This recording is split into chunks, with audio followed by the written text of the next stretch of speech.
حضرت عمر بن خطاب عمر فاروق رضی اللہ تعالیٰ عنہ کے دور میں حضرت عثمان رضی اللہ تعالیٰ عنہ کا طرز عمل کیا تھا؟ ذرا عہد فاروقی کو دیکھیں۔ حضرت عثمان غنی رضی اللہ تعالیٰ عنہ نے ایک رائے دی، اور رائے کس مسئلے پر تھی؟ حضرت عمر کا ایک مقدمہ پیش ہوا۔ وہ مقدمہ یہ تھا کہ ایک دستاویز پیش کی گئی، دو بندوں کے درمیان معاہدہ تھا جس پہ لکھا تھا شعبان۔ حضرت عمر نے فرمایا کون سا شعبان؟ یہ گزشتہ شعبان ہے، اس سال کا شعبان ہے، آئندہ آنے والا شعبان ہے، یہ کون سا شعبان ہے؟ پھر ثم جمع صحابہ فاستشاروا فی وضع تاریخ۔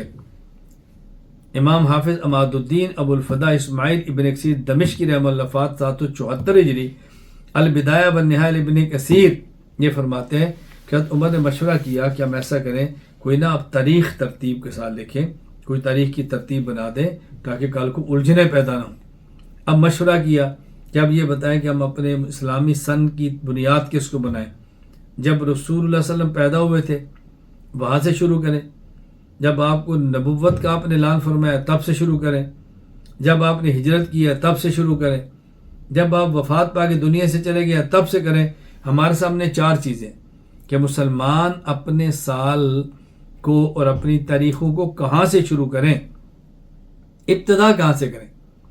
نبی پاک صلی اللہ علیہ وسلم کی پیدائش سے، رسول اللہ صلی اللہ علیہ وسلم کی بعثت سے، آپ کی مدینہ منورہ طرف ہجرت سے، اور آپ کی وفات سے۔ حضرت علی المرتضیٰ رضی اللہ تعالیٰ عنہ بعض صحابہ رائے دی کہ آپ ہجرت سے آغاز کریں، یعنی جب ہم اسلامی تاریخ لکھیں گے تقویم تو اس میں سن ہجری کو پہلا سال یہاں سے ہم اپنی تقویم بنا دیں۔ لہٰذا حضرت عمر رضی اللہ تعالیٰ عنہ نے اس بات کو تسلیم فرما لیا اور یہ طے ہو گیا کہ مسلمانوں کے جو سن ہیں وہ ہجری سے شروع ہوں گے۔ سن ہجری دیکھیں جیسے آج چلتا ہے 444 ہجری، یہ ہجری وہاں سے شروع ہوا۔ ایک بات تو طے ہو گیا کہ ہم جب شروع کریں گے تو اپنے سال کا آغاز کہاں سے کریں گے، نہ اپنی تقویم کا آغاز کہاں سے کریں گے کہ ہماری اسلامی تاریخ کا آغاز کہاں سے ہوگا، یہ ہو گیا۔ اب دوسرا مسئلہ شروع ہوا، یہ تو ہو گیا کہ ہمارا پہلا سال اسلامی وہ ہجرت کا پہلا سال ہوگا، دوسرا سال ہجرت کا دوسرا سال ہوگا، لیکن اب ہم اپنے سال میں سے پہلا مہینہ کس کو قرار دیں؟ اس پر عثمان غنی رضی اللہ تعالیٰ عنہ رائے دی کہ میں سمجھتا ہوں اسلامی سال کا پہلا مہینہ محرم ہونا چاہیے۔ چنانچہ حافظ ابو الفضل شہاب الدین احمد بن علی ابن حجر اسقلانی رحمہ اللہ وفات 852 ہجری، فتح الباری شرح سے بخاری باب تاریخ من این ارخ تاریخ، اس کے تحت فرماتے ہیں حضرت امام ابن اسقلانی رحمۃ اللہ عثمان نے فرمایا کہ آپ محرم سے شروع کرو۔ کیوں؟ فإنه شہر حرام، ایک تو یہ شہر حرام ہے، نمبر ایک محترم مہینہ ہے، ہوا اول سنہ، عربوں میں دستور ہے اس کو پہلا مہینہ سمجھتے ہیں، نمبر تین ومنصرف الناس من الحج، لوگ اس طرح حج کو واپس آتے ہیں، یعنی یہاں سے اپنے کام کا آغاز کرتے ہیں۔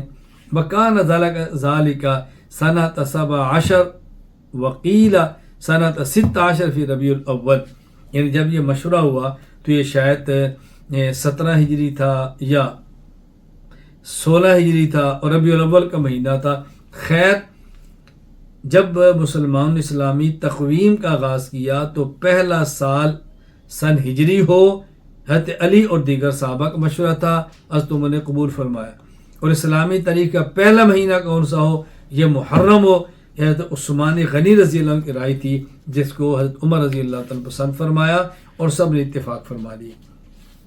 بیت المال میں ریکارڈ رکھنا، بیت المال کا ریکارڈ بناؤ، یہ حضرت عثمان غنی کی رائے پر شروع ہوا۔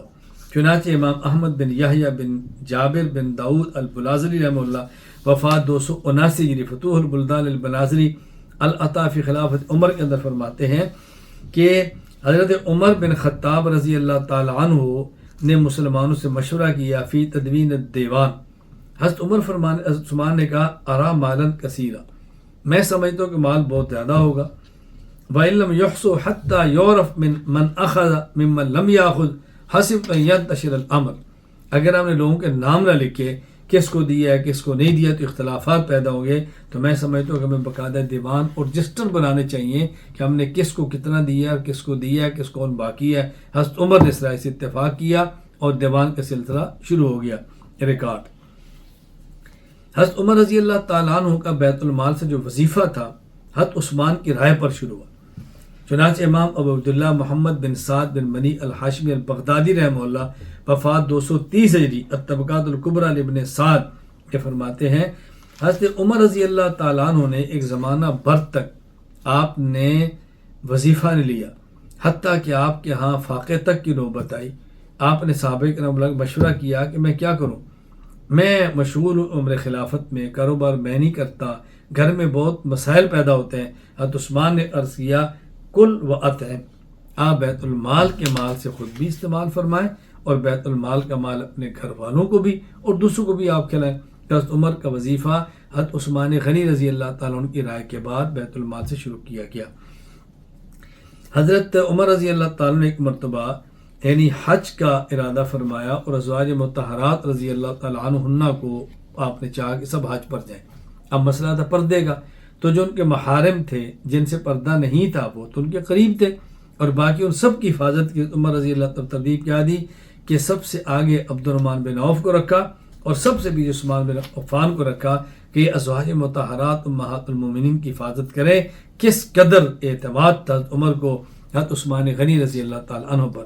چنانچہ امام ابو الفرج جمال الدین عبد الرحمن ابن جوزی رحمہ اللہ وفات 597 ہجری المنتظم فی تاریخ الامم والملوک ابن جوزی میں لکھتے ہیں کہ حج عمر بازواج النبی صلی اللہ علیہ وسلم ما ہن اولیاءہن ممن لا تحتجبن منہ وجعل فی مقدم قطارہن عبد الرحمن بن عوف وفی مؤخر عثمان بن عفان کہ حضرت عمر ازواج مطہرات کو حج پر لے کر گئے اور ساتھ ان کے محارم کو رکھا جن کا پردہ نہیں تھا، لیکن ان کے آگے عبد الرحمن بن عوف کو، پیچھے عثمان بن عفان کو رکھا ان کی حفاظت کے لیے۔